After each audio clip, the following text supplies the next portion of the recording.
So we have last presenter of this session, Dr. Utkarsh Roodkee, and this is also a non-competitive presentation, and he will be presenting on posterior scleritis in a child, unraveling the enigma.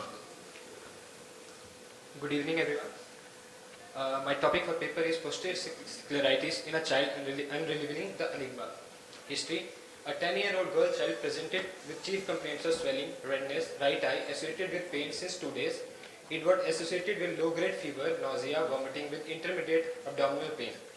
History of viral fever lasting for a week was present 2 months back. There was no history of upper respiratory tract infection, no diplopia. Patient was diagnosed as a case of conjunctivitis and treated with topical antibiotics. There was incomplete resolution of symptoms. Redness, pain and swelling was persistent. The patient was started on topical steroids, and after 1 week also there was no resolution of symptoms. Reappearance of lid swelling was there. Right-sided headache was there. Low-grade fever which subsided on its own. Periorbital edema increased and there was persistence of redness. It was associated with lethargy, nausea, vomiting and low-grade intermittent fever. On ocular examination, there was painful ocular movement in all cases and direction in right eye. Both the eye BCVA was 6/6. Right eye anterior segment examination revealed periorbital edema, congestion and chemosin, no RAPD present. Left eye was within normal limits. Right eye posterior segment examination revealed optic disc edema and left eye was within normal limits.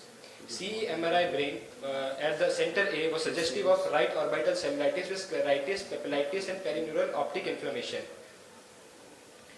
Patient presented to center B where she was started on IV antibiotics, tagrosid and ceftriaxone with minimal response. On the second day, patient was given oral prednisolone 1 mg per kg along with IV antibiotics, and the next day patient responded very well to the treatment. The preseptal edema settled down, chemosis improved and the nausea vomiting disappeared. MRI brain and orbit at the second center reported proptosis, thickening of the posterior scleral cord, optic nerve head indentation and periorbital soft tissue inflammation. USG AV scan revealed USG AV scan revealed thickening of the retinochoroidal thickness and there is a fluid at the subtenon level.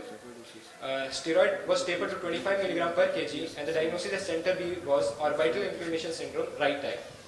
Patient presented to our center with tapering dose of steroid 20 mg per day. Symptoms of swelling, red eyes, redness and headache was absent. On examination, visual acuity was 6/6 both eyes. Ocular movement was free, full and painless in all gazes and direction. Color vision was within normal limit and color and contrast was within normal limits. Anterior segment of both eye was within normal limit. Posterior segment of right eye revealed disc edema. This is the fundus image showing in the right eye there is optic disc edema. Our differential diagnoses were idiopathic orbital inflammation, IgG4 related orbital inflammation, thyroid eye disease, Wegener's granulomatosis, sarcoidosis, orbital myositis and orbital lymphoma. So relevant investigations were done which only had increased CRP level and increased ESR level. Thyroid profile was within normal limit. Serum prolactin for the active infection was within normal limits. RA factor was negative. Serum ACE for sarcoidosis was negative. P-ANCA, C-ANCA was negative. Serum IG4 level was negative and Humphrey visual field analysis 24-2 both eyes was also within normal limits. USG AB scan was repeated and it showed optic disc edema, subtenon translucent area and presence of retinal thickening with characteristic T sign in the right eye. So the final diagnosis was made, idiopathic orbital inflammation with posterior scleritis, right eye. Given the need of prolonged immunosuppression, she was started on oral methotrexate. So the take-home message is, clinicians should consider idiopathic orbital inflammation in any child presented with acute orbital signs and confirm the diagnosis with serology, orbital radiography and biopsy when warranted. A multidisciplinary team should be included of ophthalmologists, pediatricians, radiologists and rheumatologists should be recruited for prompt diagnosis and tailored treatment plan for the child with AIO. These are my references. Thank you.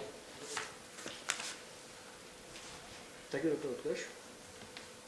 Thank you, Dr.